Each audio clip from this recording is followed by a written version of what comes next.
And now, live from Pod Cabin in Burbank, California, it's the Allison Rosen is Your New Best Friend show. Tonight, Allison welcomes her guests. She's a writer and hyper-local podcaster whose show will soon be just about her living room with only one listener, her dog. It's Robin Shorr. And he's a comedian, podcaster, and collector of knickknacks, gimgracks, bric-a-bracs, and gewgaws, also whatnots, tchotchkes, furbelows, and novelties, but absolutely no fripperies, fribbles, or fluff. It's Ken Reid. Tone Zone is here taking a break from tweeting Mark Hamill's name all day. I'm her husband Daniel saying hop on board the Love Bus and say hello to your new best friend, Allison Rosen. Allison Rosen is your new best friend.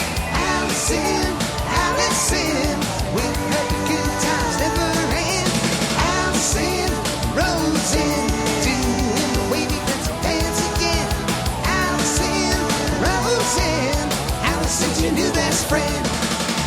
Hello, my little beaver tails. Welcome to another exciting episode of Allison Rosen is Your New Best Friend. That particular carbohydrate was sent in on Patreon by Terry Warona, and he included the Canadian flag. And I looked it up, and Beaver Tails is a restaurant chain in Canada and also a dessert, a fried dough dessert stretched into something the shape of a beaver tail. I wasn't going to go into this much detail, but I will tell you it can be covered by something sweet or it can have a savory topping. And my suspicion is that it is not only served in Canada. And I feel like one of our guests is going to know. We're going to find out. I'm very excited about this group of people. But I forgot to say, Patreon, weekly bonus episodes of the Friend Zone, Zoom parties, a level where you can text me and I'll text you back, access to my new feature, which I'm calling the Backstory, where I go into all sorts of detail about the Monday show, how the guests got booked, whether I'd met them before, how I felt during the episode, how I felt after, also how I felt before, also other stuff. It's a lot of info, but people have been enjoying it so far. And and you can watch the video of this that we're recording right now. Patreon.com/Allison Rosen. Sign up for a year, get 2 months for free. Okay. Hello. Welcome back, Ken Reid. Hey, how are you? Thanks for having me back. Nice to see you. I feel like you would know about beaver tails. Do you? I don't know about beaver tails, but it does sound like New England fried dough. I know lobster tails, which is the Italian pastry. Oh, see, and I was thinking lobster tails was a lobster roll. No. We'll get into this, but I've decided I have to move to Rhode Island. So they do have the most unique cuisine for the smallest state in the union. Let's talk about that in a second, because I need to know everything about my new state that I've pretty much on a whim decided I'm moving to, but I haven't met anyone yet who's said not to. I spent every summer there growing up. Okay, are we gonna plan my life. Robin Shorr, hello, welcome back. Oh my God, thank you for having me back. It's so good to see you. It's so good to see you too. So you were on the show. Well, before we started, we were saying I had not yet had Owen. I just had Elliot, and he was a baby when you were on. You were doing Los Feliz, the podcast with Morgan Murphy. That's right. You guys both came on, and then you came on the Thursday show a bunch of times, and I think I had you on a Monday show, just you as well, right? I don't think so. I don't think I have been. I would have remembered if I was a Monday show guest. I think I was with two other folks every time, which was great. And now you're back. We need to get into everything you've been up to. But first, do you have an opinion about me moving to Rhode Island? I do, because the first thing that I think of when I think about Rhode Island is that concert that was like 15 years ago. Do you remember when like the venue in Rhode Island? Yes, it's set on fire. Yes, the station fire. So that's my first thought. I don't want that for you and your family. You know how much I care about your family. Thank you. Even Owen, who you've never met? Yeah, of course. You're so sweet. You're so sweet to not want me to perish in a fire. Well, I don't think you'd go see White Lion play live or whatever band that was. I think it was Great White. Yes, it was Great White is correct. Yeah. And it was so devastating. I don't want that. I'm opposed to this move. There's a Okay. Boston comic, Tony V, who's one of Bobcat Goldthwait's good friends. But like right after that Station nightclub fire happened, on stage, I was doing a show with him, and he goes, "I don't know what the big deal is. Really, all that happened is a bunch of people won't get domestically abused now." Oh, wow. And the crowd was like, I Tony couldn't V. believe it. Yep. He went real dark. Yeah. I mean, when I think of Rhode Island or Rhodey, Little Rhodey. I don't know. What? Little Rhodey. Yeah, I don't. When I hear myself say it, I don't like it. I've seen people write it on Instagram, and I've been saying, like, if I'm going to fit in there, I guess I'll start using it. But I don't think I'm going to be saying it ever again. But anyway, when I imagine myself moving there to LR, Little Rhodey, I don't see myself going to concerts of hair bands. Do you see yourself You're going in to concerts of hair bands anywhere? No. I mean, no, You're but in a different especially part of your life. You're not going to be at the Great White Concert. Right. But you just want to go. I want you to move somewhere where the fire regulations are up to date. That's fair, but I feel like, sort of like right after this is dark, but right after 9/11, it's saying my internet connection is unstable. Are you guys still seeing me and hearing me and stuff? You started Yes, talking about totally. 9/11. The government's trying to shut you down, man. I think right after 9/11, that was probably a pretty safe time to fly. At Right. least that's what I told myself when I had to take a flight, and I was terrified. So I think actually in the wake of what happened at this club, probably a safer time to go to concerts. Well, I don't know. that But was all I'm 20 saying years is- ago. Time to rock and roll, man. all I'm saying is when I move there, I'm just going to be looking at lighthouses and walking on cute streets. That's my plan. And you deserve that. You deserve that. You deserve cobblestone streets. But I will say, I was in Nantucket this summer, and I was wearing Birkenstocks on those cobblestone streets, and I did a 7-part fall. Like I fell in 7 different distinct parts while a female police officer was watching. So I just want you to be careful with your footwear on those streets. People might be surprised to know, but I went through a phase where I wore, and some people on this show I feel like will remember this era of fashion. Those big flammable, speaking of, what a theme, flammable skirts. Those big skirts that were really Flammable? yeah, they were long and a little bit I sheer. know what and you're talking about. There was even a book called "The Girl in the Flammable Skirt," which was published around that time, and it was written by Amy Bender. Amy who was my Bender- camp I was just counselor. gonna- Yeah, Wait, she was your camp counselor? she was my camp counselor in the summer of 1986. Yes, and she's Go ahead. no, she's amazing, and we're still friends. And she's like this incredible writer. Not enough people know about Amy Bender. I first It's very encountered true. her when I had jury duty. There was some kind of literary magazine that was put out briefly, but she had a short story in there, and I was like, oh my God, I love this short story. And then I looked her up, and I owned, till I loaned it to someone who never gave it back to me, Girl in the Flammable Skirt, and her novel, An Invisible Sign of My Own. And I think I emailed her, and we started communicating, and then she had this maybe you were part of it. She had a gathering of like writerly types in LA. Yeah. I don't think Yeah. I ever went, but I think I wanted to.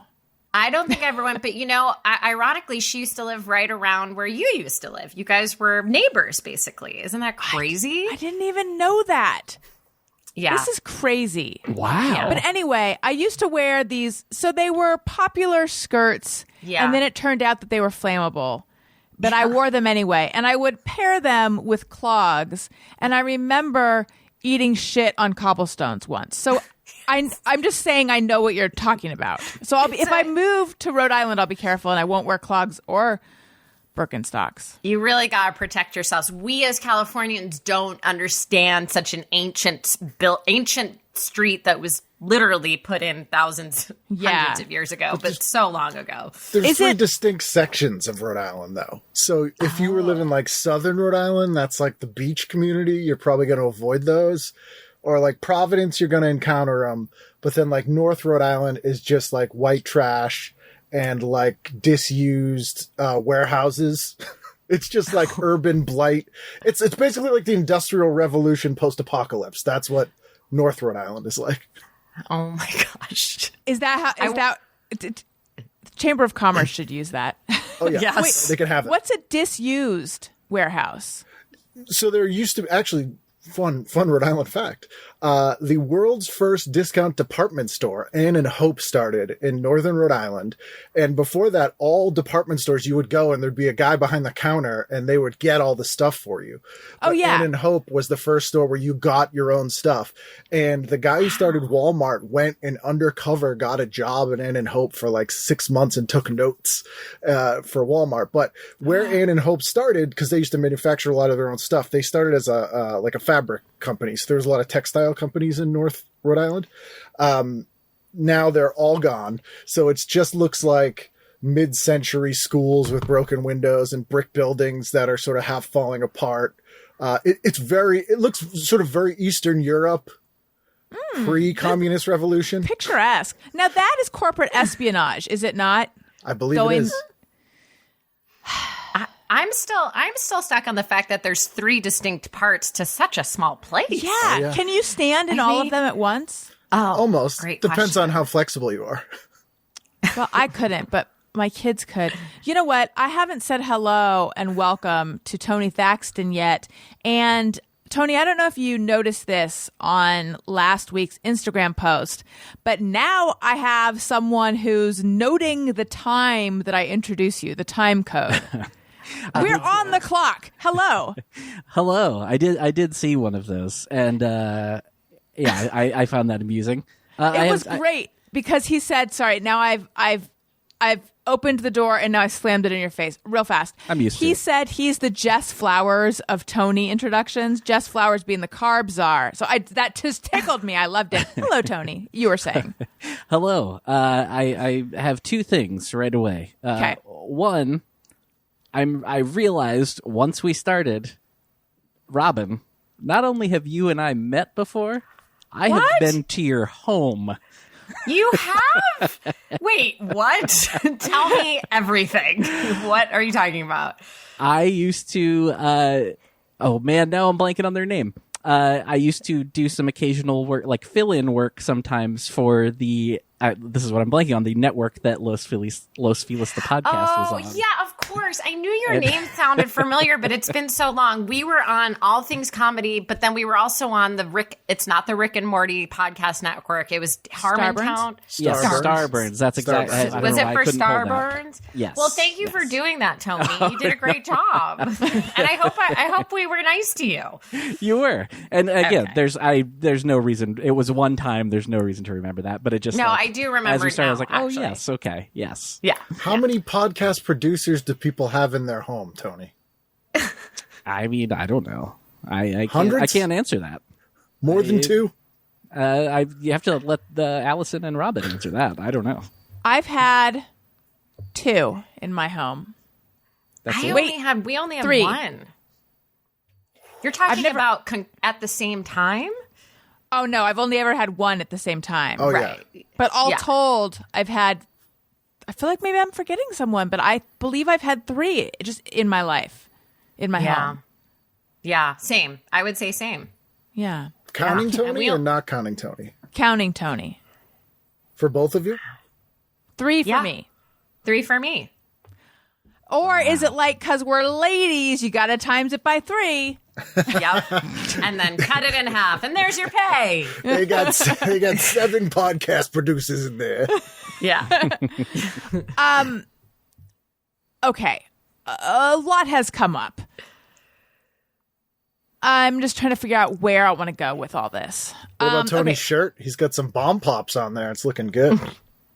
Thank you. It's I enjoy his. It's hot here, so this is a nice cool shirt. And In many ways. I didn't mean cool like, hey. I meant like, it's a good hot day shirt. You're not wrong. It's figuratively and literally cool. Thank you. And also on top of that, let me ask you guys, do you guys notice anything different about me today? Ooh. No. This is a trick wait. question for me. Yeah, that's right. Since you didn't It's remember kind of the a last trick question for all of you. Did you Oh, get it engaged? is? Are you wearing a ring? No, far from it. That's a great question. Do you own a robe? No robe. You're not But- wearing shoes. No, I am wearing shoes. Okay. Haircut?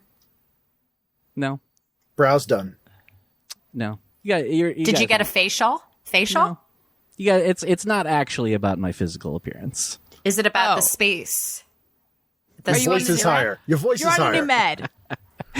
No. I'm just gonna tell you. You smell weird. Oh, you don't want fine. it to end? Is that what you're saying? I don't want this game to end. Oh, sure. Keep going for 90 minutes. Give us a little bit longer. It's your Okay, birthday. You're older. Yep. I forgot. With 16 candles, you? Oh no! Wait, is Happy today your birthday. Is it today? Yeah, today is my September 6th. Happy Yeah. birthday, Tony! Thank Oh you. my god, I feel like a real asshole. I did not do it for that reason. I honestly, it's totally But fine. you know what's great about today, Tony, is not only is it your birthday, there is a new moon, and I'm not one of those crazy people, but there is a big new moon today, and it's Rosh Hashanah. So Okay. your birthday and Labor Day. So your birthday is a very storied day today. It's not been very exciting here, but You're probably going to get I'll people take that. giving you those combination Rosh Hashanah Labor Day birthday presents Yeah. instead of getting you 3 gifts. exactly. And new moon. New moon too. Yeah, have you done anything? No, I've been working all day. See, Tony posted something where one of those ask me I'm in front of a pool. It's my birthday in 4 days. Ask me anything things, and it's been kicking around the back of my head. But I clearly didn't note the days because I've been and I completely forgot when we started this It's fun seriously game. fine. It's seriously fine. No, it's not okay, Tony. No, it really is. Is it a big birthday? Is there a 0? No, Is there a no, 5? Okay, no. well, 29 is a get good it. year, though. Yeah, I wish. I don't mean to make this all about 9/11, but I know a couple people who have birthdays on 9/11, and do I too. never forget. So Yeah. Tony, despite we're what never Robin supposed said, to forget. despite what Robin said about all the things the things that are happening on this day of your birth, I still didn't link it up in my head. So if you could make your birthday be on a day that I'm already thinking about, that would be better for me. Well, Did you here's just tell him to do a terrorist attack on his birthday? Yeah. You could No. do January 6th. You could do 9/11. You could do You're right. the Yom Kippur War Day. I sound Yeah. way more Jewish than I am. Well, I can you get could- I can go get you ahead. in the ballpark because it works this year, but it doesn't. It's once every 7 years or something. I think of it as today was Labor Day, so I was born on September 6th. Ooh, that's nice. But again, it doesn't work every Right. year. But, Was it Labor get you in Day the that- ballpark? Was it Labor Day the year you were born? I don't think so. I feel like I looked that up once, and I don't. I was going to say your poor mother, the jokes in the hospital would have been right? insufferable. Speaking of new moons and moon stuff, I have to tell you, when so a couple days before I went into the hospital to have Owen, I had a little bit of bleeding. So the doctor told me to go to the hospital. I thought maybe that was going to be, I thought I was actually in labor at that point. And then they sent me home, and I went into actual labor 2 days later. But that night when I went in, they were kind of joking, it's better if you're not really in labor because it is really crowded here. It's the new moon, or it's the whatever moon. It brings everyone in. And I thought, what? What is this? I chose to have my baby in a hospital. Right. Where we believe, not an believe in ashram. Not an Yes. ashram. Yes. I was just surprised that they all signed off on the moon, the lunar goings on affecting our wombs.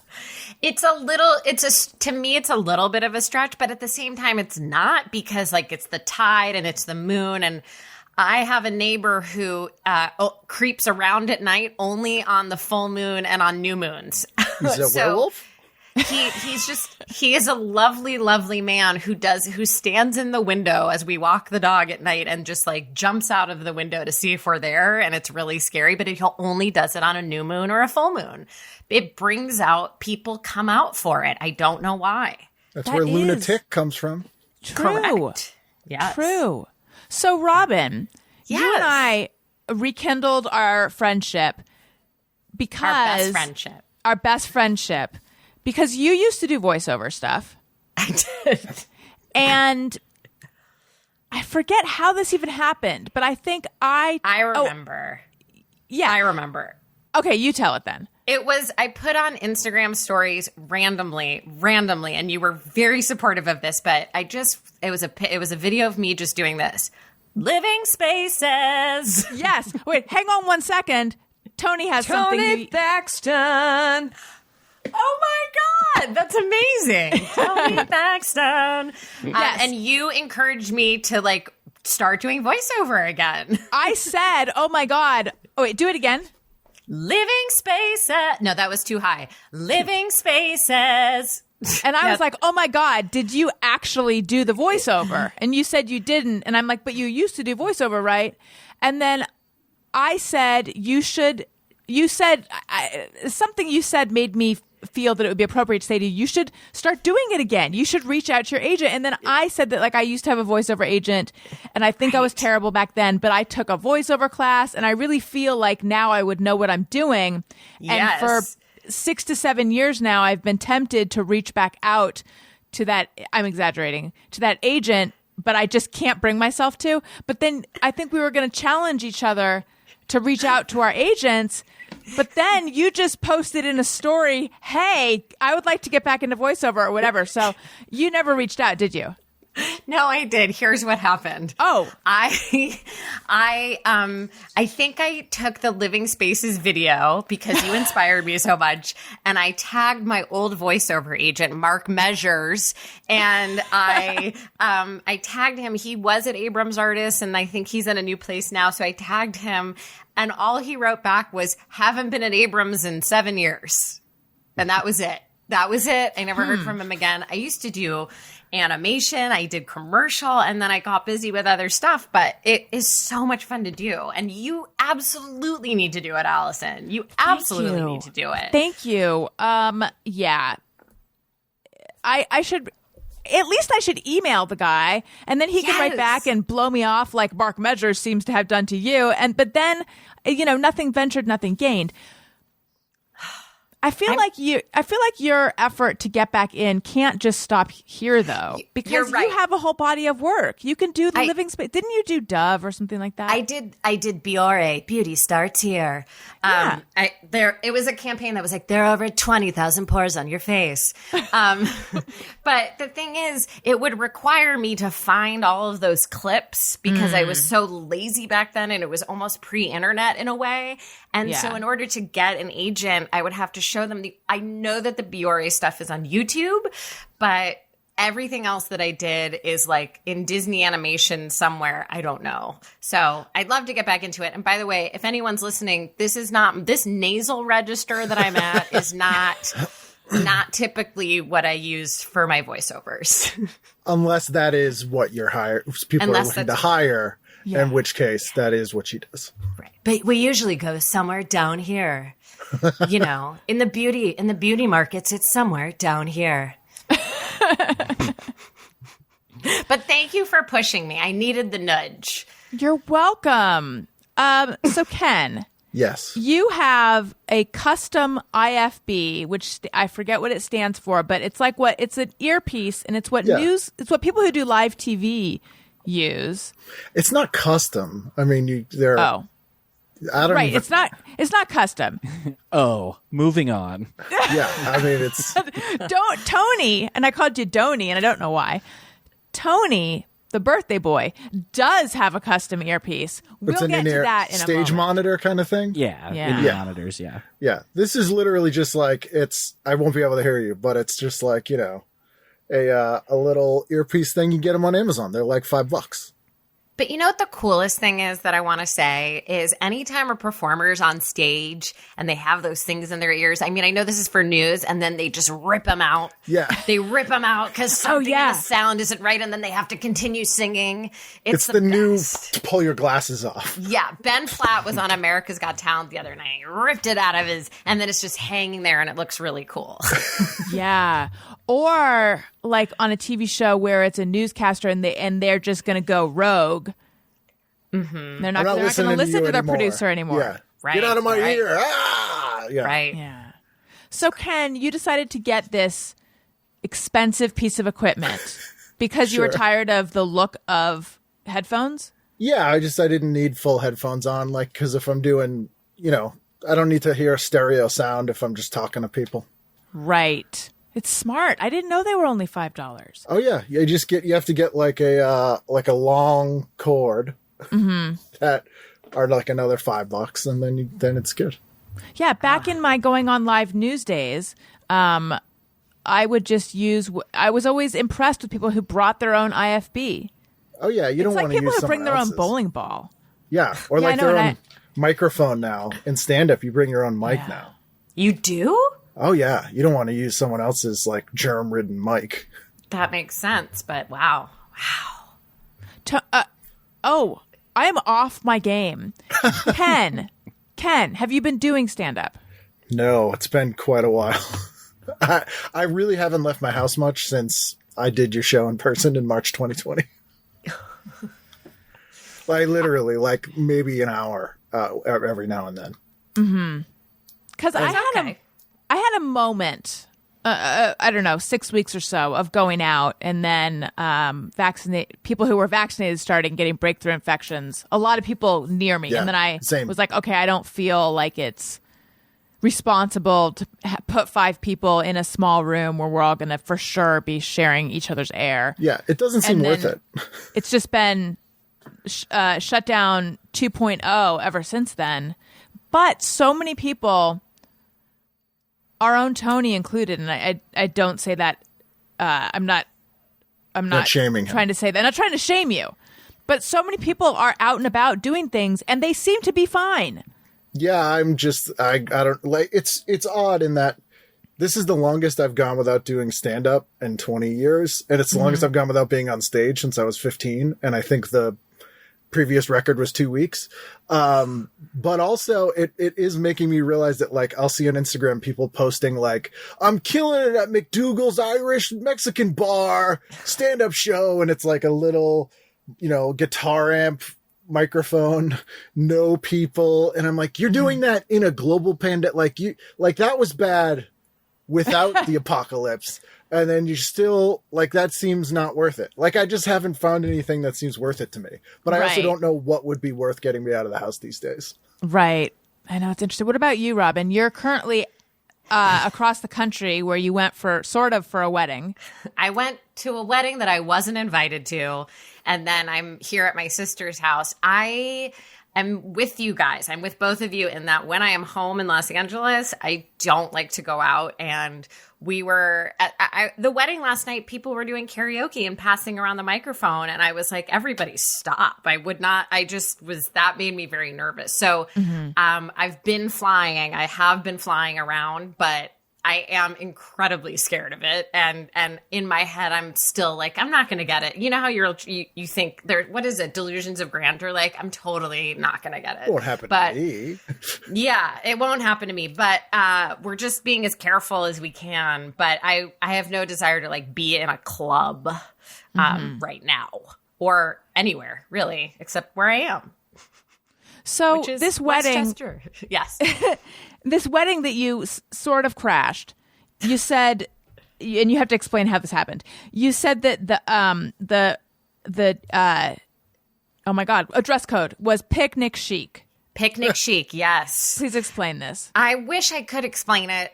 There's been so much discussion in my house in the last couple of weeks about picnic chic. And the two people that were getting married are wonderful sort of Juilliard-trained kind of Broadway-type actors. So when I heard picnic chic, I'm like, people are going to go all out and dress in like Louisiana, like hats and whatever. And my wonderful boyfriend decided to wear his fanciest suit. And then he was like, I look like an agent at CAA. And he looked fantastic, but he did look like an agent Does at he CAA. do voiceover? No. Does he rep voiceover? Because you got an in. That's right. Oh my God. If I was at CAA, they'd be like, they have so many clients there. They wouldn't even remember.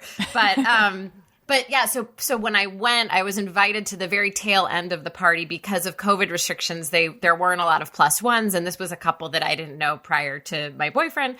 So I went at the very end, and people were in very bright colors, a lot of plaids under a navy jacket. The women were in everything from funeral black to lilac purple to like really a lot of whimsy. People put a lot of whimsy into their picnic chic, but there's really no way to define that dress code. And you just have to sort of go with your gut or with whatever you have in your closet.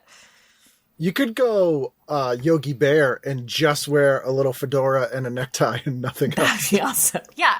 Yes, you could. I mean, I would have looked for a gingham. I would have looked for some sort of big pop of color with a navy or something. An ant costume. Yeah, but he didn't. When I crashed the party, my boyfriend did not look out of place with other people. It was very dark. It was on a baseball field, so I couldn't see anything. But he looked like he fit in. And what were you wearing? I was wearing white jeans and a gray sweatshirt because I didn't know that I was going to be going to a wedding. I got invited at the last minute. I should have known that it could have happened. I feel like gingham and these other sort of patterns we're talking about, the picnic aspect that those are bringing in is the tablecloth, right? Or like the thing you spread out and sit on? Yes. When's the last time you've been to an actual picnic, though? Great question. I haven't been to a picnic in years. I don't think I have either. And you'd think that Wait. Okay, so when I first had Elliot, I was part of a Mommy and Me group. And occasionally there would be a like, let's all go to the park and bring blankets and things.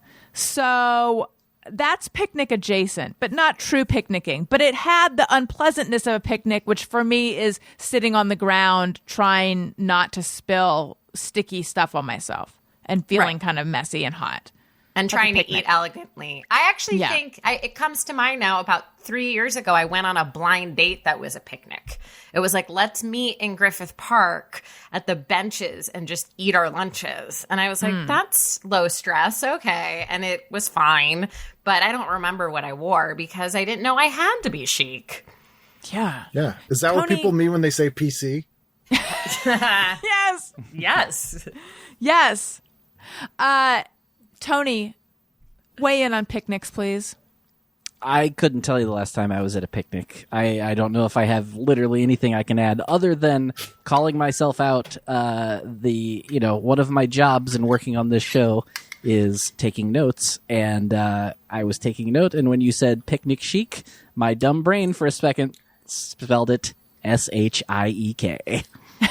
Oh, I mean, I know what a picnic chic is. If someone dressed up like a picnic chic, like the full iron chic, that'd be great. It's a perfect costume because you could take a gingham and make it into the chic thing. It's perfect. And then you're like the captain of the picnic. Yes. Or the ruler of the picnic. I remember many, many years ago for my friend's 30th birthday party, the theme was pirate. We were going to Pirate's Adventure, which is like in Santa Ana or something.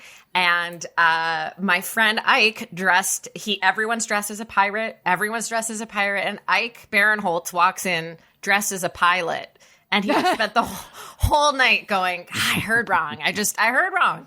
And it was anytime if you were drunk or whatever, you'd look over and see that guy. And it was just like tear. It was so funny.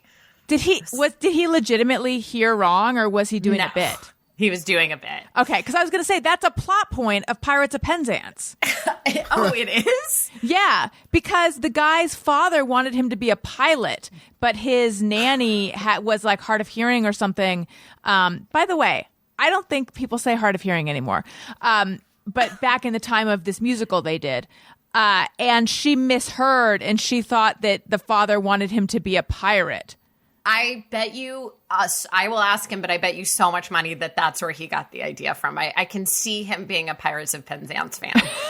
For I feel like a good pirate theme would be if you went in regular clothes and then stole someone else's pirate costume during the event. Yes. That would be amazing.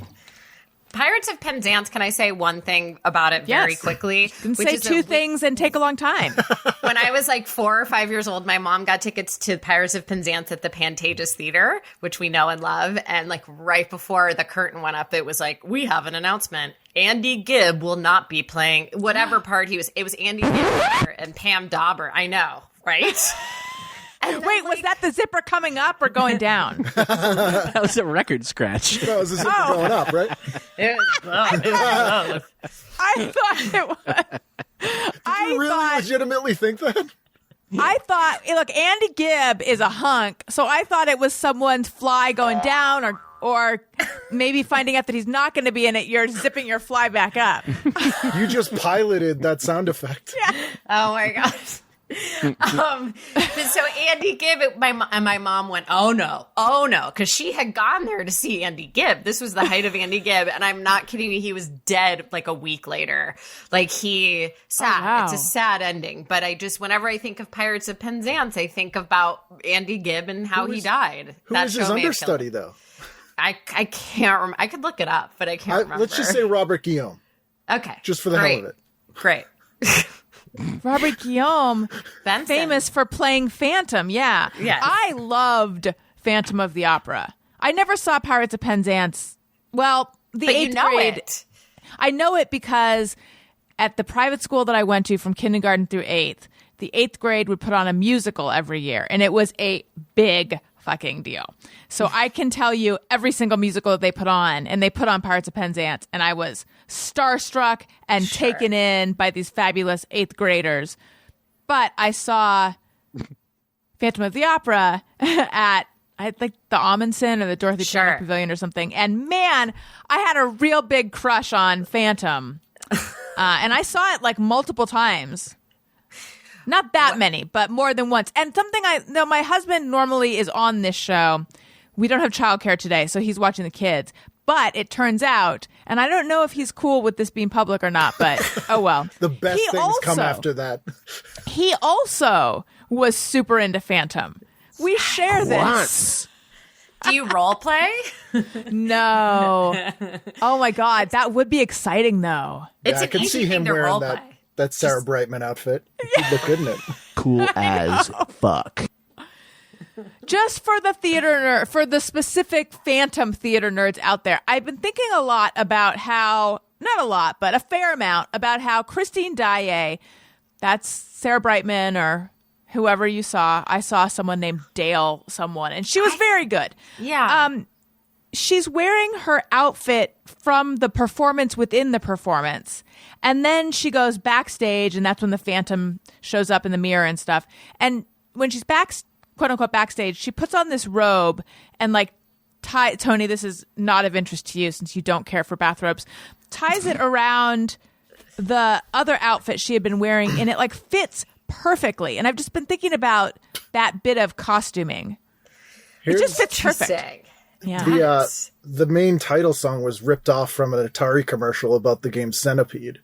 That dun dun dun dun dun dun. That is not true. I swear to God, if you go on YouTube and you look up Atari Centipede and you listen to that song, it is 100% ripped off. So you're suggesting that Andrew Lloyd Webber was listening to Centipede? Absolutely. You know what's not funny? the Rebbie Jackson one. Is when people argue with me on Twitter and there's the source, they're citing a source, and that is them including a YouTube clip. I'm like, give me a fucking break. However, Ken, you just suggested I go to YouTube, and I'm like, that's fair. Yeah, see, that one works. It's when someone goes, look, this virus, go on YouTube and search Dr. Jim, and it's spelled Gin, and they don't want you to know, because it's normally that kind of thing. Yes. Don't go to YouTube for your virus info. Just don't. Don't go for health info. Just go for Andrew Lloyd Webber info. Yeah. The Andrew Lloyd Webber conspiracy or cooking stuff or there's a whole edit of high school productions of Peter Pan going wrong. I mean, stuff like that. Oh, no. I've seen that. Kids It's flying incredible. through walls. It's the funniest thing. Does anyone get really hurt? Oh, yeah. There's one where this girl like gets pulled out of the bed. And clearly the high school kid yanking the thing doesn't know the right strength. And she literally goes, oh, my God. That is awful, but funny, but awful. It's very funny. It's awful that it's funny. But you know what's not awful at all and it's only great? It's the Ring alarm. Protect your home with Ring Alarm. For a special offer, go to ring.com/best friend. It's the perfect way to start your Ring experience. You guys, I love the Ring Alarm. I love my Ring doorbell. Had the Ring doorbell for years. I cannot imagine life without one. And like everyone I know has one too. So I'm going to assume that you're probably familiar with the product. I didn't realize back then that they also have an alarm system. And when we moved into the house, Daniel wanted to get an alarm system. We shopped around. We were looking at ones where they have to come out to your house and they set it up. And I don't know. I had qualms about all of them. And then I was talking to the guy who straightens my hair, who is very good with research. He's just an impeccable consumer. He's also good with travel tips. And I asked him, do you have an alarm? And he said, oh, yeah, I just got the Ring alarm. And I said, oh, I didn't know they have that. How does that work? And he's like, yeah, I just set it up myself. And that appealed to me a lot. So I told Daniel, we went out and got it. He set it up himself. It seamlessly pairs with your other Ring stuff. Although, yeah. And then we went on vacation and we had such peace of mind knowing our home was protected by the alarm. It's great. It's protection. It's peace of mind. It's a powerful, affordable home security system you can easily install yourself. It works seamlessly with the other Ring products to protect every corner of your home inside and out. Best of all, it all works together in one simple app. You can keep an eye on your home from anywhere, right from your phone. Protect your home anytime from anywhere with Ring Alarm. Go to ring.com/bestfriend for a special offer on a Ring Alarm security kit today. You can build the system that's right for your home and have it up and running in minutes. That's ring.com/bestfriend. That's ring.com/bestfriend. I also want to talk to you guys about BetterHelp. This podcast is sponsored by BetterHelp. BetterHelp is online therapy. It is more affordable. It can be more affordable than traditional therapy. They have financial aid that is available. You can get started with therapist in under 48 hours, which is huge right now because I know tons of people who tried to seek out traditional therapists and they have these insane wait lists. Whereas BetterHelp, you can get paired with a licensed professional therapist quickly. I have a couple friends who are doing BetterHelp right now, and they're both having such good experiences with it. One of them didn't feel that the first therapist they were matched with was the right match, but with BetterHelp, you can change therapists as many times as you want, no extra charge. So they will get you to the right person. And you guys know, if you've been listening to me for any amount of time, I believe wholeheartedly in therapy. Visit betterhelp.com/bestfriend. That's BetterHelp, better HELP. And join the over 2 million people who have taken charge of their mental health with the help of an experienced professional. In fact, so many people have been using BetterHelp that they are recruiting additional therapists in all 50 states. Special offer for Allison Rosen is Your New Best Friend listeners. Get 10% off your first month at betterhelp.com/bestfriend. That's betterhelp.com/bestfriend. So speaking of therapy, my therapist is on vacation this past week, so I'm going to make you guys talk about something that really I should save for her, and I have to be very vague. So I'm just telling you up front, this is going to be a frustrating story because I'm going to be very vague. Can't wait. Yes, get ready for a frustrating, vague story. Hold on, let me get my therapist pipe. But also great. Classic that your therapist is off, the last week of August into September. They always take August off. It's a tough month. I didn't even realize that there was a pattern to it. There is. Yeah. They mostly take August off. It's like there have been books written about it, I think. Do they all go on like one big vacation together? Yes, Is together. It like a therapist cruise? Scream. Theracon? Theracon? I wonder why. It's sort of like how in Europe, you're shit out of luck if you're looking to buy something or at least in France, in August. I don't know if that's true anymore, but it was. It's like, I don't know if it's, look, my therapist has been around, thank God, for most of August, but I think it's some weird, I don't want to say it's a cliche, but there are a lot of people that have trouble in the month of August because of it. Interesting. Oh, I thought you were going to say like a lot of people have trouble in the month of August, so the therapists are like, bye-bye. See ya. No. It's the other way. Yeah, no, it's tough. I think it's tough for some folks out there. Mine died on me while I was in LA in March 2020. That is That's so rude. rude. That's so rude. Yeah, it really is. Have you found a new therapist? No, Oh, no, Better Ken. it's been a difficult year. Go to BetterHelp. Yeah, BetterHelp. Okay, so here's my vague. I'm trying to figure out where to start my vague story. Okay, so I have been sad these last couple days, sad/depressed, just in a state of unease and unsettled because I recently found something out about someone that I love and respect, who was a complicated person, but something they did. Again, here's the vagueness. Something they did roughly 35 years ago that I think is cruel. It wasn't something criminal. It wasn't even something, I'm trying to think like if someone else had done this, if I had heard a story of someone else doing this thing, how would I feel? I don't think I'd be as like pearl clutching and aghast as I am. It's just this person said something to someone else and it was designed to be vicious and humiliating. And it's out of character for this person. Great question. It's just a step beyond what I like. Not really. That's sort of. I know. I'm react. Oh, here's the deal. I'm reacting as if it is out of character for this person. And this is something that I work on in therapy. When I really think about it, it's not that out of character for this person. This person has a vindictive, cruel side. When they feel threatened, they can lash out in that way. Is that why it's bothering you? Because it's reinforcing that reality of them instead of the image you have? Yes, I think that's my problem. This pain that I'm having is like coming from like a very young place inside me, like a 2 or 3 year old place I'm not accepting the totality of human beings being complicated. I'm like, but if you did something that I think is so shitty, how can I still love you? Like it's a very silly, like I'm really having trouble assimilating, and it'll go away because I am an adult, so it doesn't really matter. But like I'm having trouble assimilating this. I think I really have trouble with vengefulness, with cruelty, with people who, even if they're hurt, people who inflict pain. I was thinking about it like, I feel like I'm like a Zamboni just going around trying to like clean things up afterwards. Like, oh, like let me smooth over. Like, did something hurt you? Let me smooth that over. Let me make up for this pain that other people have inflicted. I have always thought of you as a Zamboni. I know. I get that a lot, right? Yeah. I think, yeah. I don't know.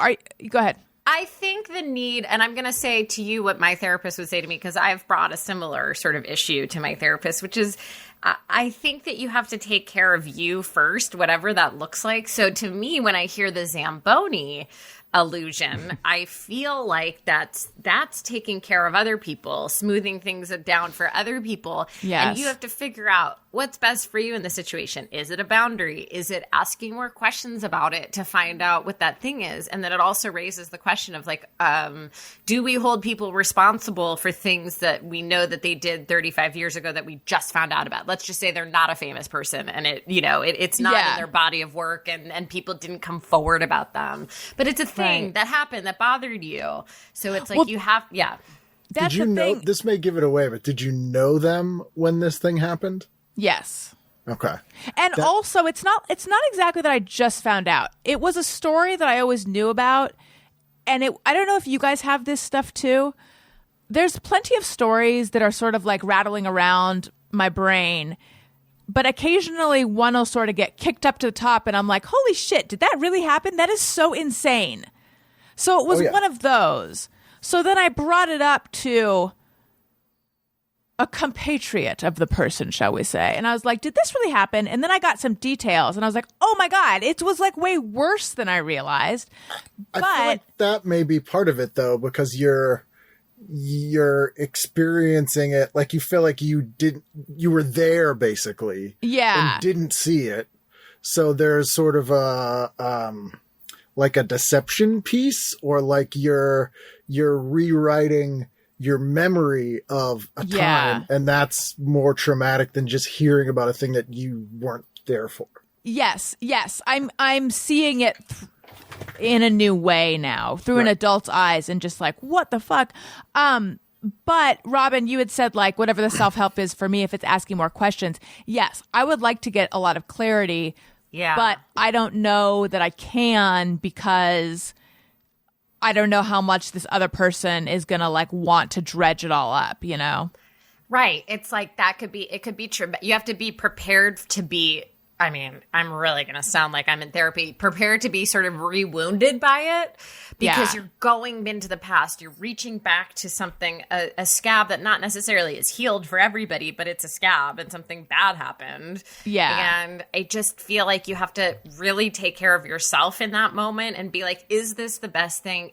I fully get when something rattles around in your head and then it kicks up to the top and it's like, it's all you can think about. But you have to sort of, I would think, just say to yourself, like, in taking care of me and my best interest, is it healthy for me to dive back into this and to get clarity? And where is that coming from as well? Right. Like, what if I could just say, yes, this person acted in a way that was cruel and immature 35 years ago. They're a different person now. Right. And even if they weren't, like, okay, you know, can I live with that? I need to be able to live with that. Like, I don't know. Right. It's a tolerance issue. I don't think of myself as a judgmental person, and yet what I'm sort of coming up against is like, I have a lot of judgments about this kind of behavior. I don't know, Ken, I feel like you have all sorts of darkness in your past. Yeah. Starting with Rhode Island. Yes. Well, actually, yes. Actually, it's twofold, Ken, question. You have all sorts of darkness and complicated people in your past, A. And B, would you agree that you have a bit of a vengeful streak? Oh, yeah. No, I'm fueled by spite most of the time. But yeah, no, especially when I was younger, I was all about revenge on people and sort of putting people in their place that weren't suffering consequences for their actions. I was very big on that sort of like vigilantism. Right. I think this is this thing is kind of like that. It was like the person was acting out of like, you hurt someone that I care about, so now I'm gonna like, you know, I'm going to exact revenge. And I'm just like, oh, this whole thing is insane to me. But how does your wife feel about this? I don't really do it now. But I don't think she shares a similar outlook on that sort of thing. Mm-hmm. But it's been a long time. Like that was like my teens and 20s. Like, oh yeah, if someone had like assaulted someone or stole money or like was a piece of shit, like they'd get a pillowcase over their head, go into their car and, you know, get the shit kicked out of them. Oh, you're violent. Well, we know that you broke someone's fingers. So. Well, yeah, but that was a drug dealer. I know you feel justified. You have to sort of, I also think that you cross some sort of the vengefulness. We all want revenge. We all want to be vigilantes, but it's like we're all adults too, and you have to like weigh whether or not crossing that Rubicon is going to be a good idea for you. And if I can give if I can give an example, there is a person out there that I know is like basically was inappropriate with young women. And now he's been elevated to a very important position at a university. And the university just put on their Instagram, like he so-and-so gave a graduation speech, and they put a picture of him. And it has taken every single ounce of my being to not post in the comments, this man is a pedophile. Because at the end of the day, the person that would probably suffer the most from doing that is me. And I don't want them coming after me. I just want that guy to not be teaching young women. Here's what I do now, though. You've reminded me.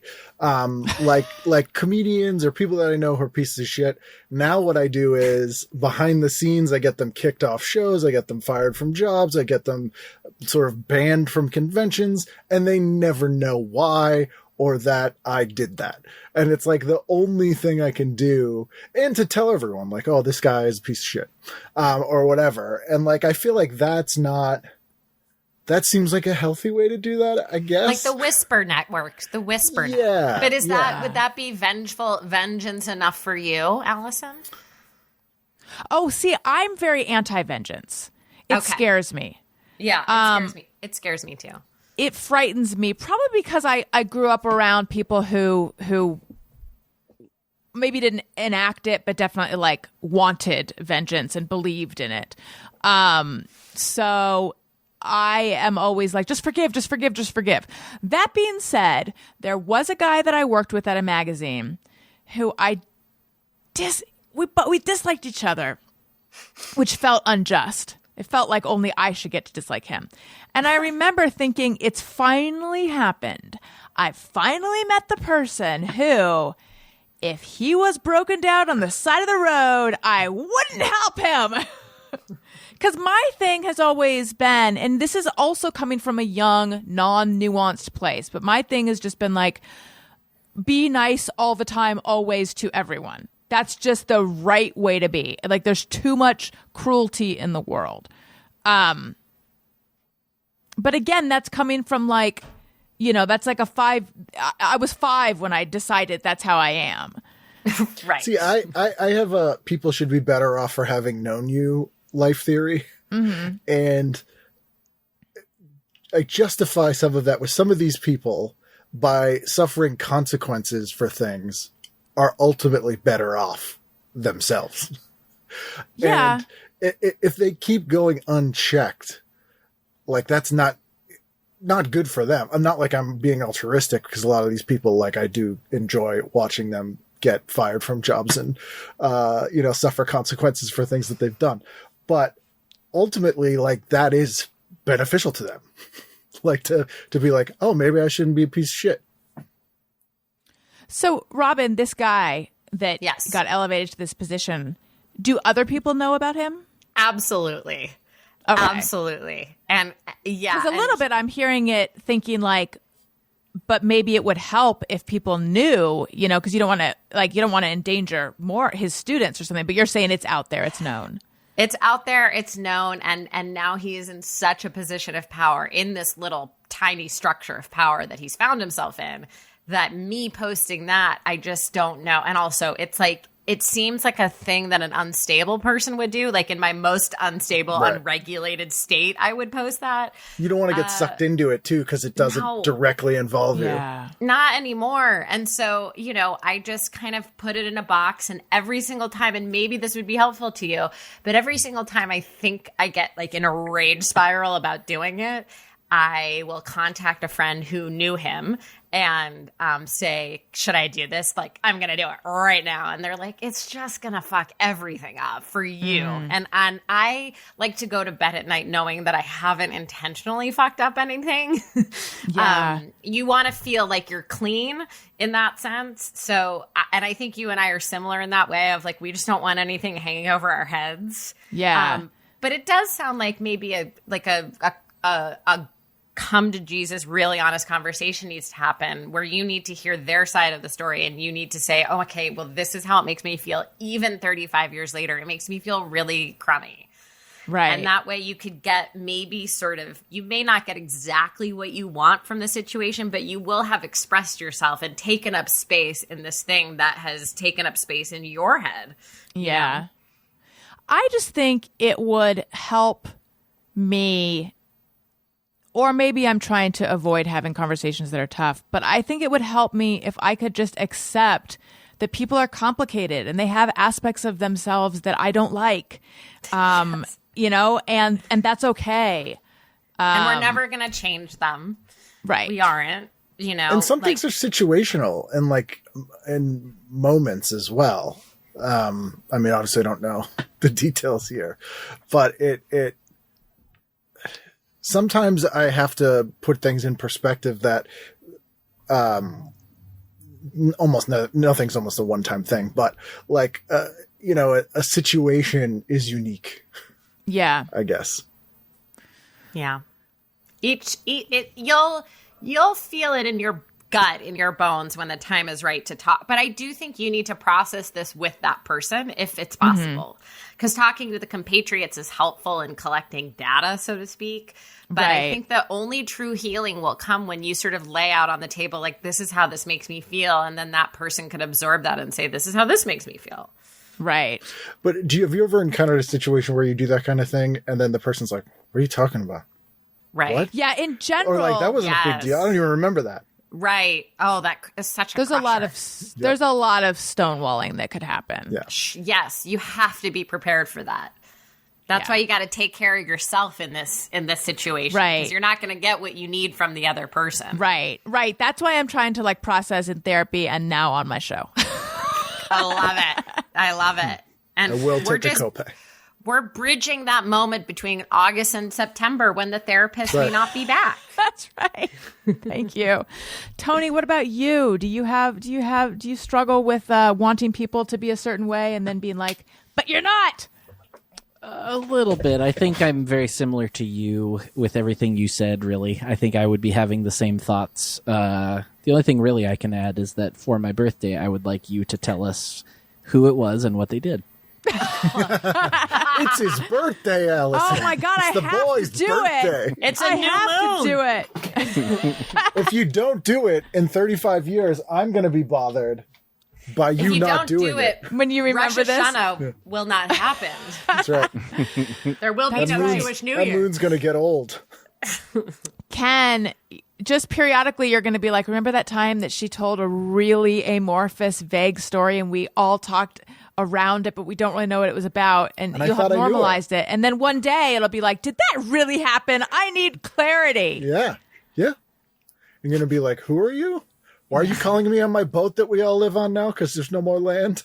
Oh my God. I love that we're all on a boat, though. I don't. I don't I'm very. at all. Wait, are you anti-boat, Robin? I can't be on. I hate can't boats. even be on a I can't- ferry. I hate boats.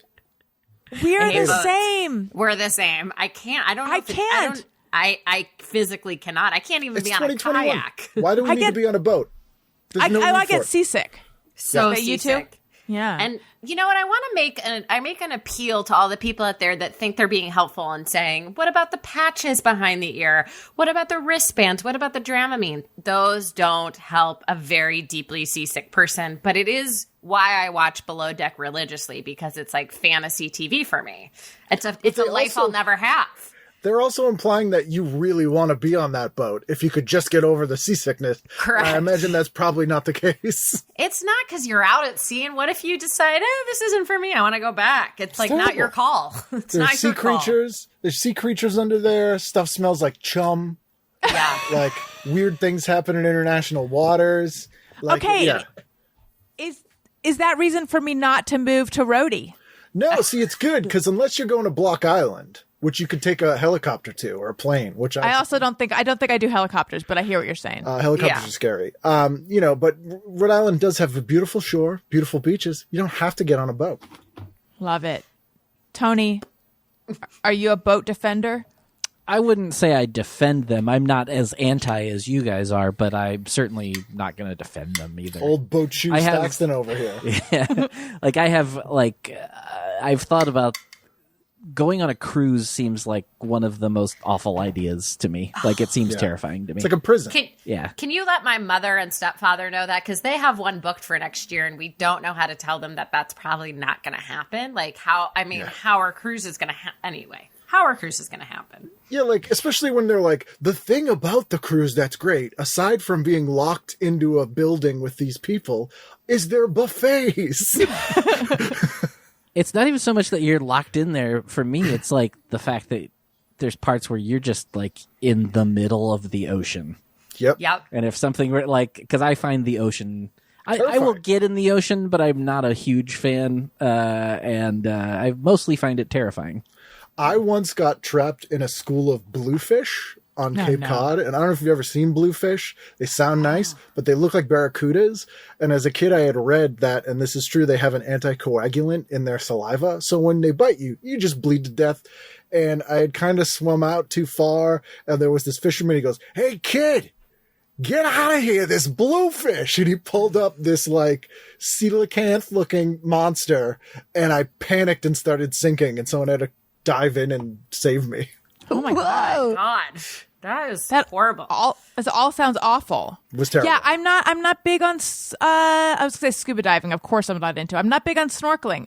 In theory, no. this is the thing. It's only recently that I've fully accepted I am not meant on a boat and I'm not really meant to snorkel, because I've tried these things numerous times, and then a few minutes into it, I'm like, I can't do it. It's freaking me out. It's not fun. I would like to recommend boogie boarding. I got a boogie board at Costco and have rediscovered the ocean because I'm not a boat person, because I'm not a snorkel or scuba person. I was very inspired by this HBO documentary called 100-Foot Wave, which I highly recommend. And I was like, I gotta get out there. I gotta do it. And I will say it's very healing. If you're looking for healing, go boogie And I do boarding. love surfing. I do love surfing. The few times I've been able to go, it's awesome. Yeah. And I love sitting at a restaurant that overlooks the water. Yes. Then Rhode Island is for you. I know. I'm telling you. I don't know how I'm going to convince my husband. Here's an interesting thing. Do you know what they call milkshakes there? Pavement. Cabinets.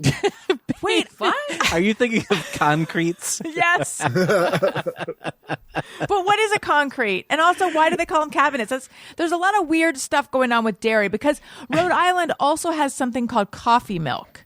Yes, it's the national drink of Rhode Island, or the state drink. And what is it? It's coffee It's flavored milk? basically, like if you took if you switch the ratio of coffee to milk that people normally would have, I mean, that sounds delicious. everybody drinks it. It's really great.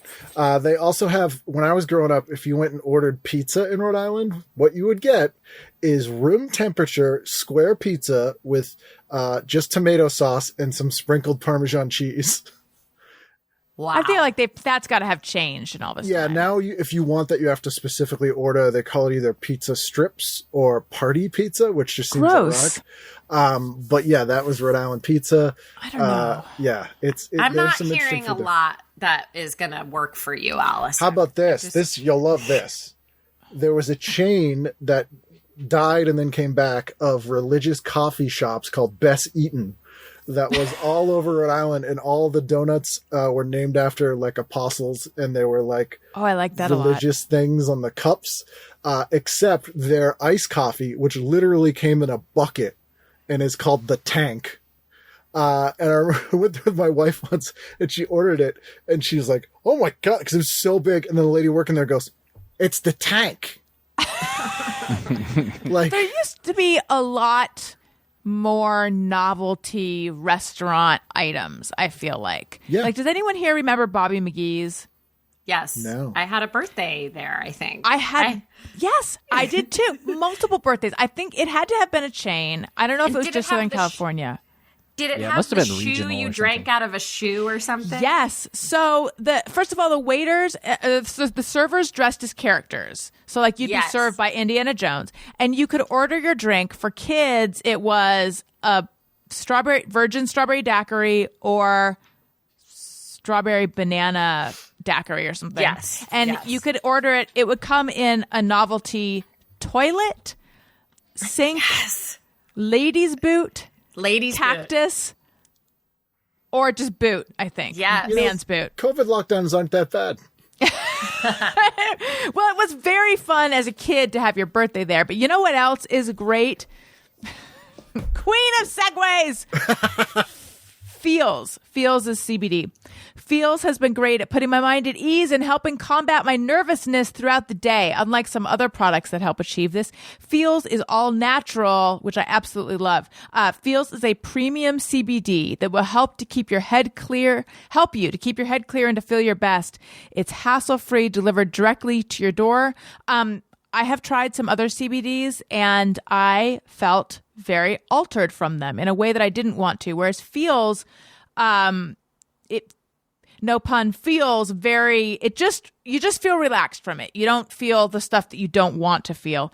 Place a few drops of Feels under your tongue and feel the difference within minutes. The thing to remember about CBD is that finding your right dose is important, and everyone's dose is different. In fact, Feels offers a free CBD hotline to help guide your personal experience so that you find your perfect dose. The Feels customer service team is dedicated to making sure you get the best use of your CBD. Joining the Feels monthly membership makes your self-care easy. You'll save money on every order, and you can pause or cancel at any time. Start feeling better with Feels. Become a member today by going to feels.com/Allison, and you'll get 50% off your first order with free shipping. That's Feels, FEALS.com/Allison to become a member and get 50% automatically taken off your first order with free shipping. Feels.com/Allison. All right. So look, maybe I shouldn't move to, this is sacrilege. And I did on Monday. We had Emily Oster on the show. She's great. Everyone go check out that episode. She has a PhD from Harvard, so I was intimidated. She's an economist and an author, and she's written these books that are great. Expecting Better, which is about helps you make decisions during pregnancy, and she uncovers data that it's very fascinating. The links that she makes. So Expecting Better, Crib Sheet, and her new one is The Family Firm. And she lives in Rhode Island because she's a professor at Brown. So I think I promised her that I'm moving to Rhode Island. I don't know that she cares, but I care about my new friendship with her. She's but in Providence. Providence is a whole different animal. Which Yeah. of the Which three section? places, which one is that? Yeah. So Providence is like the city, and Providence looks like Gotham City. There's actually a building there that the Daily Planet from Superman was based on. There's tons of like weird gargoyles, like H.P. Lovecraft was from Providence. There's a really bizarre mob history in Providence where the mayor of Providence, Buddy Cianci, was the head of a mafia and was also the mayor, and he got reelected from prison at one point. And any store you'd go in, he had his own pasta sauce. So like if you went to a supermarket in Providence, there wouldn't be like Prego. It was like Cianci's, no other sauces. It was very weird, but there's all kinds of really cool, like Victorian and like Edwardian houses. You can rent or buy like a Victorian house for like nothing. I'm in. So I'm just wondering, I mean, that was a ringing endorsement, but what I'm wondering is there somewhere else in New England that I might like better? Here's the thing that you're not even talking about. I don't think we talked about this before, though, either. You always like talk about how much you hate weather and when it's really hot here. The humidity everywhere else is brutal. so disgusting. I will say though, on the south, Even in New England? Yes. Yes. oh, it's brutal in New England. It's It's disgusting. awful. Like you don't. I used to live in it. I've been away for a while, and I still, even though like I do remember whenever I'm there again, it's always worse than I remember, It's and like I remember it being hairdryers being terrible. blown at you. I mean, I lived in New York. Imagine getting and I out of the liked it. shower in the morning and knowing you're never going to get more dry than that. It's a great image. Yeah. It's a choice. I mean, you have to think about, are you going to be an East Coast person? I mean, I lived in New York for 9 years, and I loved it. I think you're And- forgetting the humidity, though. Like, when was the last time you were there? But I'll say, on the shore in South Rhode Island, on the beaches, the humidity is very low and the temperature is beautiful. I like that. That's just Tony, why people go there. the last time I was there was, I think, 2016, and we went around Christmas time, and it was like wasn't 70 humid. every day and humid, and I thought it was weird. It was weirdly, That's nothing. Yeah. yeah. Yeah, it's gross. I if you were gonna go New England, I do recommend around. Massachusetts is too expensive, and most people are assholes here. And I say that as a born and bred Massachusetts person. New Hampshire is the south of the north. You don't want to go there. Maine is a whole weird thing that you just have to be into to go there. What does that mean? Maine is like I wouldn't here's how I'll describe Maine to you. There is a reality show called Down East Dickering. And dickering is the barter system which many parts of Maine still use. Oh, wow. And so this show is about these guys who like have no money, they barter everything. That's what Maine is like, most of it. But Portland's cool, and like there's a lot of snow. There's people speaking French. Yeah, it's weird. It can be dreary in the winter in those coastal New England towns. It gets a little, I almost just said Downeaster Alexa, which is a Billy Joel song from 1989, but that's the vibe. It feels like Downeaster Alexa in those places, and you have to be willing to live through that. I think I would like that. I think I would. Newport.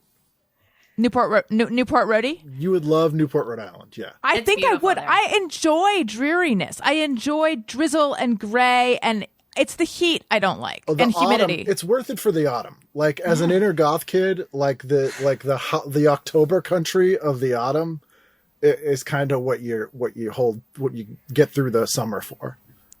I mean, I could also just long, take a vacation. Maybe I should just take a vacation. What is it? The October country of the Easter? What'd you say? Yeah, the October country of the fall is great. Like, if you went to Salem, Mass in October, there's like a chill in the air. It sounds lovely. It sounds like Gilmore Girls. Yeah, basically. Oh wait, what about Connecticut? Connecticut is a shithole you drive through to get to New York, and this won't make sense to anyone who's not from Massachusetts, but it's a state with no major city, just 4 Worcesters. So it's like 4 shitty mid-level cities, no big city to go to, and then some parts that are just really rich people. What about Vermont? I love Ken's unfiltered take on every state.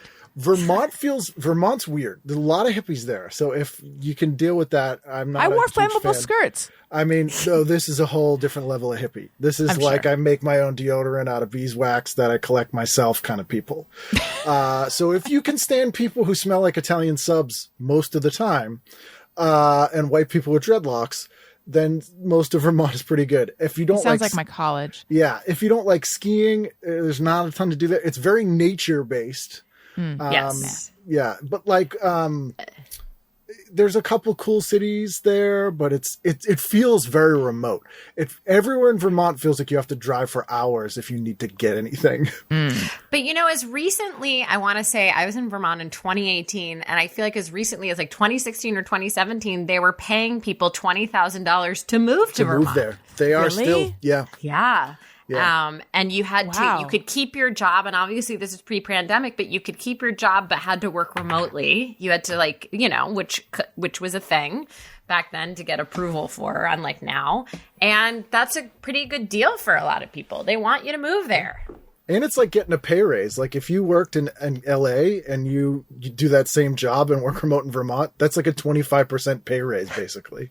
It's true.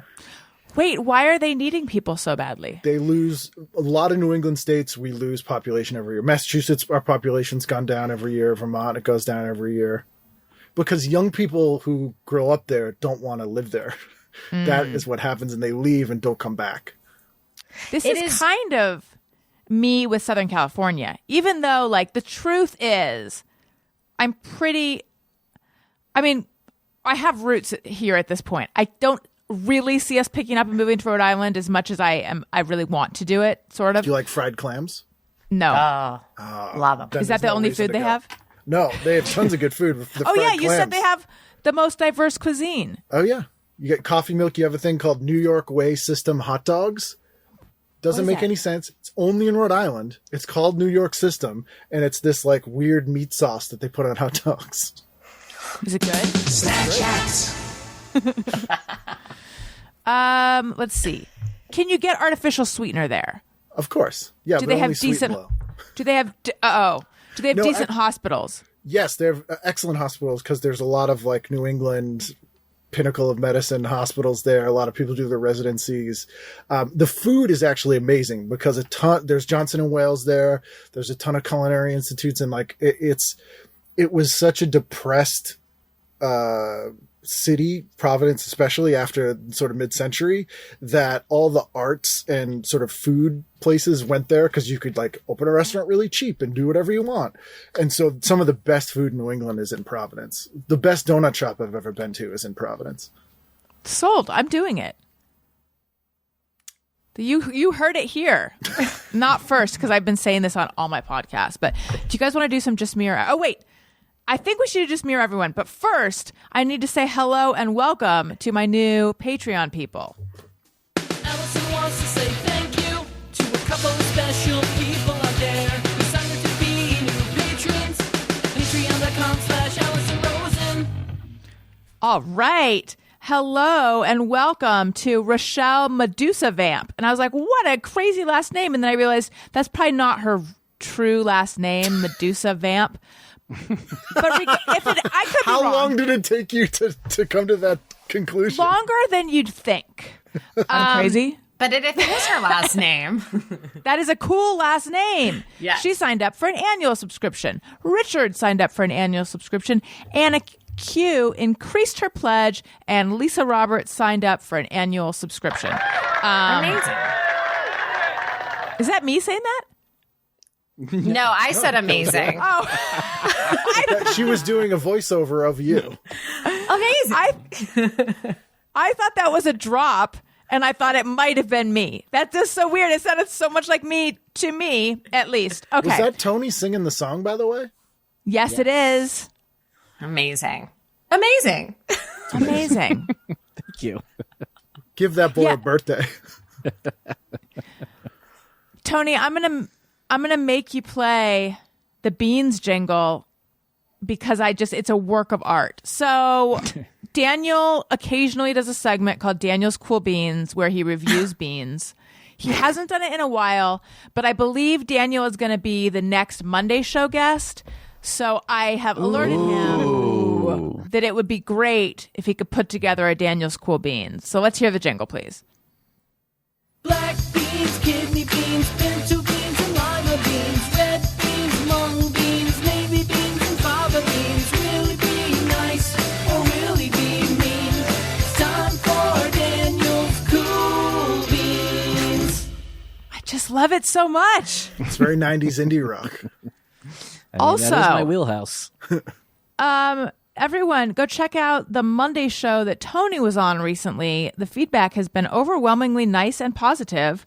It was just a really good episode. Thank you for being so emotionally naked, Tony. You're welcome, I think. I appreciate your emotional nudity. Okay, so anyway, as I said before, patreon.com/AllisonRosen.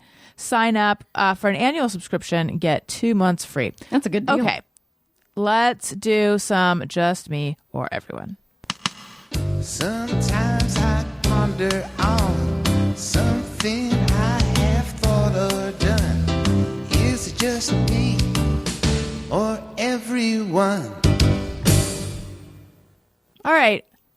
Oh, this one came from me. Amazing. Is that your real last name? It's my real last name. Wait, what just happened? Sorry, I had him pulled up and then I lost him. That was the so you weird. that wrote it didn't want the you that was reading it to read it. That's right. I'm hiding from me. Okay.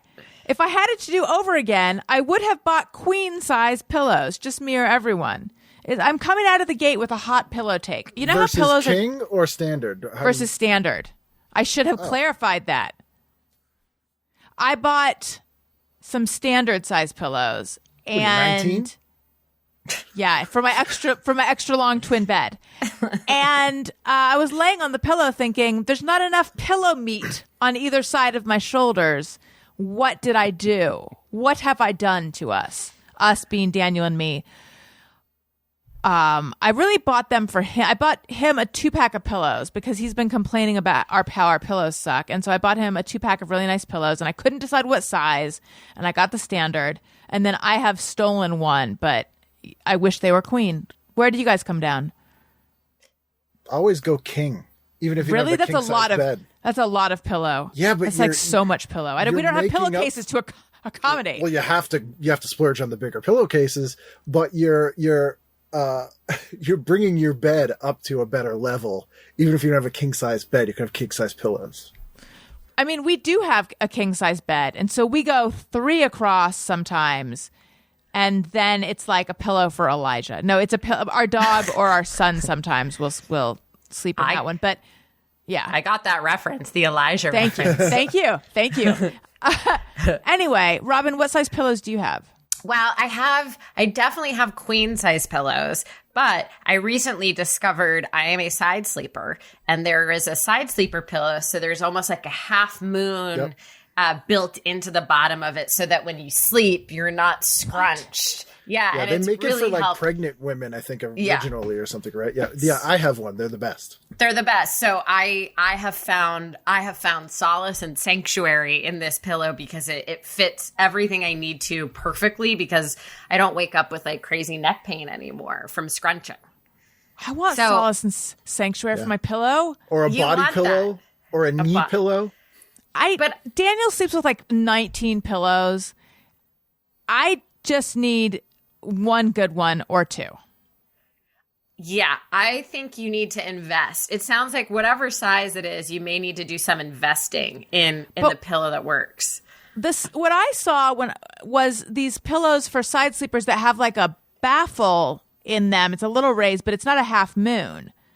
What material is this pillow that you're Memory looking at? foam, right? It feels like memory foam. I got it at a place in Studio City called I want to say it's called The Nest or something, Nest Bedding or something. And they I'll said, look into it. have you heard of our side sleeper pillow? And I almost fainted. I was so excited. So I don't know what kind of sleeper you are, but to me it depends. The meat of the pillow depends on where my head is. Well, I'm side and back. I start out on my back, but I think when it's time to really fall asleep, I think I go to my side. Yeah. You need a nice king with a cooling gel and a memory foam, and then a side sleeper. Tony, Sounds what say you? I'm a fucking dummy. I don't even know. I didn't even realize that this was a thing. Like, have pillows? Knew you were gonna. I suspected you might say that. Tony's dirty thank pillows. no, I have a queen sized bed, so I assume that means I have queen pillows because the pillows fit the cases that come with the sheets that I buy. So Yeah, That's you probably probably do. yeah. I think I don't know who standard pillows are for. They're for people who have twin beds, I guess. They're for for children. standard. Yeah. They're for people who have guest rooms that they don't want anyone to stay in. I'm literally in a guest room right now. Should I see what pillows there are? Yes, please. Do it. Okay. Yeah. Hold on. Oh, We'll God. be able to. Pillow chat. Oh, look at these. What size is this? Oh, that's a That standard. feels standard. Look at that. You know, That's a standard and a queen case. Trying half to of the fool you. pillowcase is hanging off of the pillow. Again, patreon.com/AllisonRosen, where you can see this pillow abomination. Looks like a pillow that lost weight, or in a body switching movie, that pillow was the adult that switched places with the child. But not clothes. Yes, they say when you get older and lose weight, your skin doesn't stretch back. So that's what that pillow is. When you're younger, your skin will stretch back, according to a gynecologist who shamed me many, many years ago. Oh, Was it 35 years ago? That's too much information. Okay. You guys, I have been sending in a lot of Just Mirror Everyone, so I'm I seeing... think you read one last week also. I know. I'm seeing other ones that I sent in. The golf the club? one last... Yes. Was it golf clubs? Yes, the one last Loved week. I found out, because Greg Fitzsimmons, with whom I host Childish, he golfs. So I learned a lot about golf clubs. And they do still sometimes have whimsical covers. I learned about woods. I learned about irons. I learned about putters. Hell He's yeah. from here. He has to have New England thoughts. Yeah, he doesn't know yet that I am going to be moving, but he's from You just got Terrytown. Fitz-dogged. I'm literally probably 2 or 3 miles outside of Terrytown right this minute. Are you? Terrytown is cute, right? Very cute. It's Sleepy Hollow. So think of like the legend of Sleepy Hollow. Oh, yeah. If you That's- like your see- Horseman Headless, go to Yes. Terrytown. Yeah. That's the only way. That's the only way I liked them. I like them. I mean, oh my God, you guys, I'm going to have to scroll pretty far back to get past the ones I have sent in. So just give me a second. What kind of pillows would the Headless Horseman have? That's the real question. Oh, he would have a body pillow. Yeah. Yes. An actual body. He'd be like, you guys, I don't have a head. This is so rude. I just You're need just a body making pillow. fun of me. Yeah, it's rude. Demian says, I can't read a phone number unless the dashes are present. No, I don't think I have that. But does he also mean like the area code in parentheses? Yeah. Here's what, when I lived in England, they do the spacing wrong. So instead of like 334, it's the same number of numbers, but it'd be like 2323 or something. And I could not remember a phone number because it wasn't in the haiku of phone number. Right. Right. Do you remember when we... Oh, go ahead. No, I just feel like I need a period in between so I need a 213 period, 704 period, whatever. I'm not gonna throw the number out of bed if it doesn't have dashes, you know? You just need some kind of punctuation. Just something. So when I was a kid, if I was calling someone in the same area code, you didn't type the area code. Right. Right. What happens? It's been so long since I've used a landline and dialed a local number. But what happens now if you're in, like, let's say, 714 and you're dialing another 714 number? Do you have to do the area code? Yeah, it'll give you a number cannot be completed as dialed. Really? Do you remember, Allison, I don't know if this is a Southern California thing, but was everybody able here to call in and get the time of the day? Yes. Oh, yeah. I think it was 55. It was like 555-1212 or something. And yes, at the tone, the time will be 6:59. This is how cool I was. I remember calling time from a payphone once. Now, I can't remember if... as fuck. I can't remember if maybe it was free from a payphone or I just really wanted to use a phone. Well, there's I don't a think it trick. was free. There's a trick that we used to use on tour, an old punk band trick. Do you know this one, Tony? The 800 number for free phone calls trick? I don't think so. So in the 90s, we'd be on tour, we didn't have any money. So if you dialed an 800 number and got them to hang up on you, but you didn't hang up, you could dial any numbers you wanted, and it would be charged to their line. Oh, so wow. It was a way to make free phone calls everywhere. It was great. That's I did not amazing. know that. Wow. Yeah, I remember having a calling card at one point, and there was and I had memorized the whole thing, and there was like a whole series of crazy numbers I had to enter after.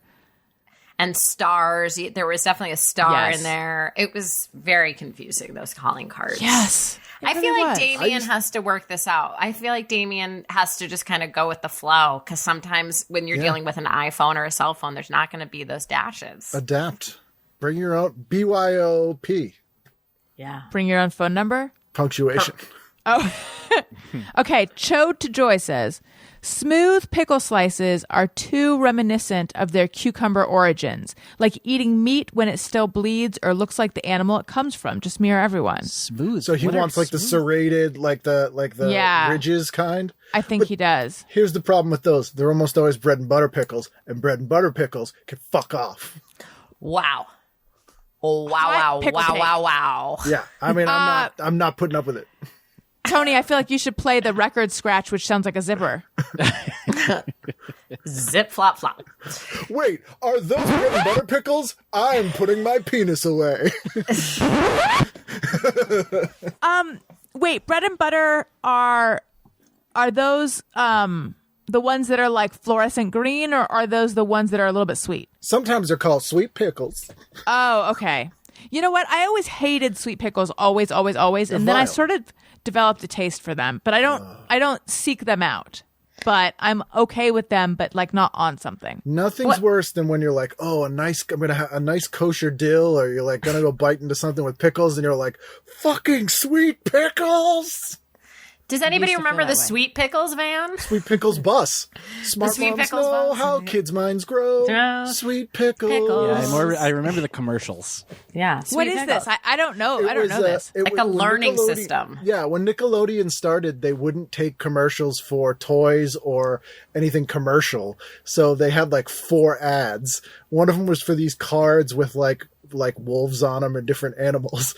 But the Sweet Pickles bus was on every other commercial, and it was like it was like a learning kit that would come. I got it when I was a kid. I begged my parents to get it, and the Sweet Pickles bus didn't actually deliver it, which really pissed me off.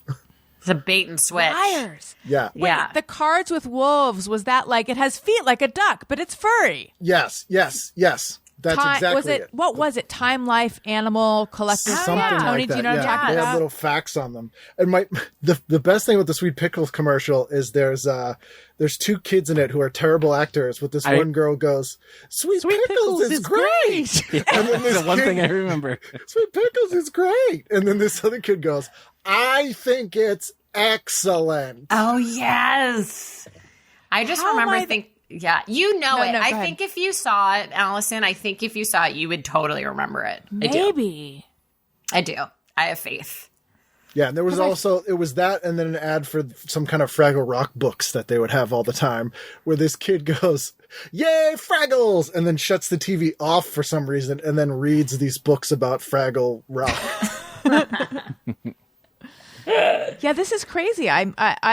I feel I'm the only one who doesn't know this Sweet Pickles situation. Well, Like, you're a what mom. You should know because smart moms know how kids' minds grow. Sweet Pickles. Sweet Pickles. What shows were you watching on Nickelodeon when the Sweet Pickles commercial was on? Mr. Like what Wizard's era? World.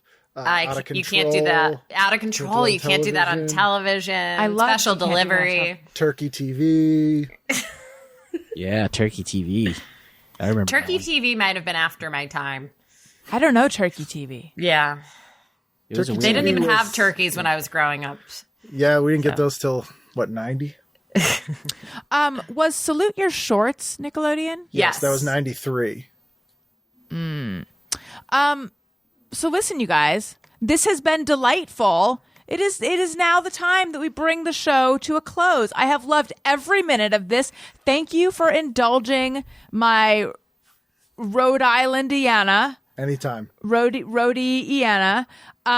Listen, if you like what you're hearing, make sure you are subscribed or following in your listening app of choice.